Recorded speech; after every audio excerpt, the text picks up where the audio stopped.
Foam roller exercise is really good to increase blood flow to the muscles and do self-massage, if you will. So the muscles in here and in here in the forearms get pretty tight and sore with what we do with our lifts and exercise. I'll show you some techniques with the foam roller to help loosen those up and increase the circulation to the area. So we're going to target the muscles here.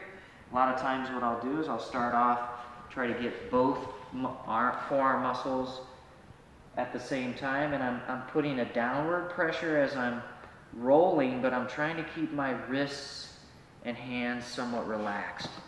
As I move out with my arms, it changes where I feel it on my forearm.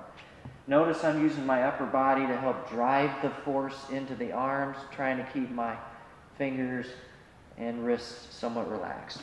And then I can go out, and what's nice is as I go out, on this left side especially, I can use the edge of the foam roller to be more aggressive and get into those forearm muscles.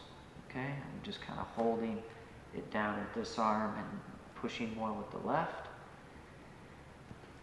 And then if I want to add a little bit more stretch to that, I will put tension or length on that muscle and then roll over that forearm.